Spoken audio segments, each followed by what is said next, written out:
اسلام نے سرخرو ہونا ہی ہونا ہے، یہ بات ذہن میں رکھیے۔ اگر کوئی بزدلی دکھاتا ہے تو وہ بزدلی کی موت مر جائے گا، لیکن اسلام نے غالب ہونا ہے۔ یہ دکھ، یہ اذیت، یہ تکلیفیں، یہ اس وقت جو حالت ہے فلسطینیوں کی، دردناک صورتحال ہے، لیکن اقبال نے کہا تھا کہ خون 100,000 انجم سے ہوتی ہے سحر پیدا۔ کتنے ستاروں کا خون ہوتا ہے، پھر جا کے سحر کا سپیدہ نمودار ہوتا ہے۔ شہادتیں ہوتی ہیں، اذیتوں سے لوگ گزرتے ہیں، پھر نتیجہ پیدا ہوتا ہے۔ تو یہ نتیجہ انشاءاللہ پیدا ہوگا اور امت کو انشاءاللہ غالب آنا ہے۔ ہمیں اپنے حصے کا کام کرنا ہوگا، ہم نے ان کے ساتھ کھڑے ہونا ہے۔ اس وقت صورتحال یہ ہے کہ پوری دنیا کی اشرافیہ، ایک دو ممالک کے علاوہ، وہ ان کے ساتھ نہیں ہے۔ وہ بیان بازی کی حد تک اپنی عوام کو مطمئن کرنے کے لیے رسمی کارروائیاں کرتی ہے۔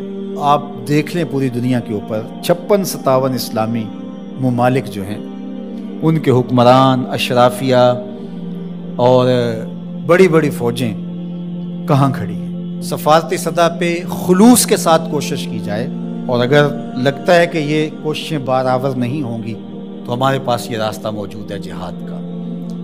جب آپ کے پاس طاقت ہوگی، توانائی ہوگی، تو پھر آپ کی سفارتی بات بھی مانی جائے گی۔ رشی کے فاقوں سے ٹوٹا نہ برہمن کا طلسم، عصا نہ ہو تو کلیمی حکار بے بنیاد۔ حضرت موسیٰ اگر کلیم اللہ تھے، ایک ان کا وصف تھا، لیکن دوسرے ہاتھ میں عصا بھی تھا۔ جہاد کا آپشن موجود ہے آپ کے پاس، اور انہیں پتا ہو اگر ان کی بات سفارتی سطح پہ نہیں مانے گی تو یہ راستہ ان کا کھلا ہوا ہے اور اس سے گریز نہیں کریں گے، تو پھر آپ کی بات سفارتی سطح پہ مان لی جائے۔ لیکن انہیں پتا ہے کہ یہ چیخ چلا کے رو کے جو ہے وہ پھر خاموش ہو جائیں گے، تو وہ آپ کی اشک شوئی بھی نہیں کریں گے، محض ایک رسم کے طور پہ کاروائیاں ہوں گے اور بات ختم ہو جائے گی۔ سلامتی کونسل اقوام متحدہ ہمیں کیا دے گی؟ وہ تو استعمال کی باندھی ہے، ہمارے لیے وہ کچھ نہیں کر سکتے۔ امت کو اپنا پلیٹ فارم فراہم کرنا ہوگا، اور امت کو اپنے مسائل حل کرنے کے لیے ہمارے پیغمبر نے جو راستہ جہاد کا دیا ہے اسی راستے پہ چلنا ہوگا۔ پھر دیکھنا کہ کس طرح کفر دم دبا کے بھاگتا گھٹنوں کے بال آتا ہے۔ مسلمان کا مقابلہ نہیں ہو سکتا اگر وہ غیرت پہ آ جائے تو۔ دوسرا، اس وقت وہاں بیچارے لوگ سسک رہے ہیں، ان کے پاس دوائیں موجود نہیں ہیں، اور ان کے پاس غذائی قلت ہے، مکان ان کے ختم ہو گئے۔ اقوام متحدہ کی رپورٹ کے مطابق 52,000 لوگ بے گھر ہو گئے، اور کہیں اس سے زیادہ لوگ بے گھر ہو گئے، یہ تو ان کی رپورٹ ہے۔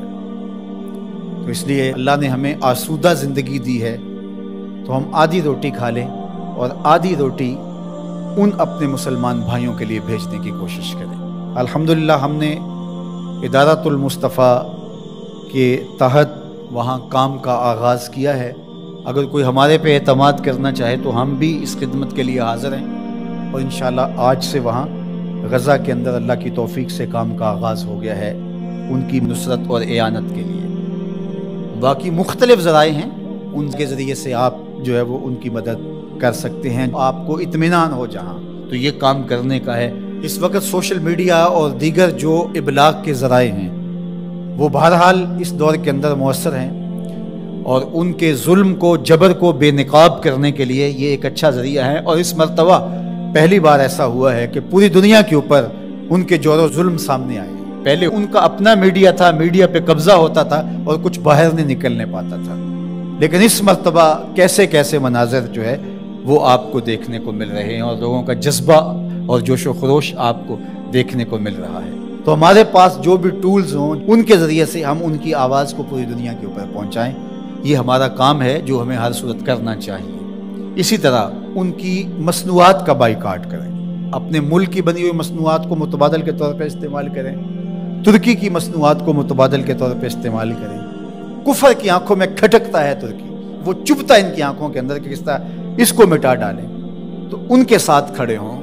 آپ سیاحت کرنے جاتے ہیں تو ترکی جائیں دیگر مغربی ممالک کی بجائے۔ ترکی میں انبیاء کی قبور موجود ہیں، صحابہ کی قبور موجود ہیں، اور ترکی میں اصحاب کہف کا غار ہے، ہماری تاریخ ہے ترکی میں بہت ساری، تو وہاں دیکھیں، اور وہاں ان کے لوگوں کا جذبہ اور ان کا ایمان اور ان کا اخلاق، پھر پاکستانیوں سے جس طرح وہ ٹوٹ کے محبت کرتے ہیں۔ ترکی کی مصنوعات کو استعمال کریں، دیگر بلاد اسلامیہ کی مصنوعات کو استعمال کریں، پاکستان کی مصنوعات کو استعمال کریں، معیار میں کم ہی کیوں نہ ہو، کوئی بات نہیں ہے، مصنوعات جو ہیں وہ اپنے ملک کی، اپنے وطن کی استعمال کریں۔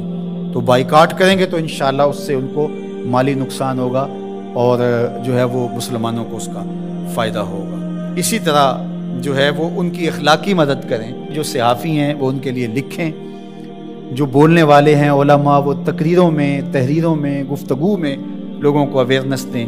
اتحاد امت کے ذریعے سے ہم ان کی مدد کر سکتے ہیں۔ امت اگر متحد ہو جائے، جغرافیائی تقسیمیں، لسانی عصبیتیں اور باہمی ہماری ذاتی رنجشیں اور نفرتیں جو ایک دوسرے کے خلاف کھڑی ہو جاتی ہیں اور جس سے امت کا اتحاد پارا پارا ہو جاتا ہے، یہ بدبختی ہوتی ہے۔ تو ان ساری تقسیمات کو رد کر کے حضور کے نام پر، قدس کے نام پر، قرآن کے نام پر، توحید کے نام پہ ہم جمع ہو جائیں۔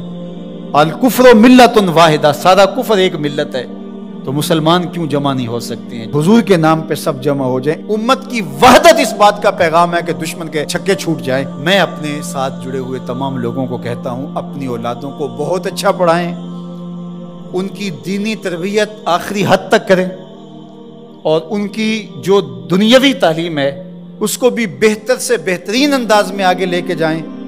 وہ ہر شعبے کے اندر آگے بڑھ کے شعبے کے اہم منصب تک پہنچیں، اور ان کے اندر جو راسخ مسلمان ہے وہ مضبوط تر ہو، وہ آپ کی آغوش سے گزرا ہے، وہ وہاں جا کر کے بھی جو ہے وہ پکا سچا مسلمان ہو۔ سب لوگ اس طرح جب آگے جائیں گے تو پھر نتیجہ آپ کے سامنے ہوگا، لیکن اگر ہم یہ نہیں کریں گے تو پھر ہم سوائے چیخنے چلانے کے، صدائے احتجاج بلند کرنے کے اور کچھ نہیں کر پائیں گے۔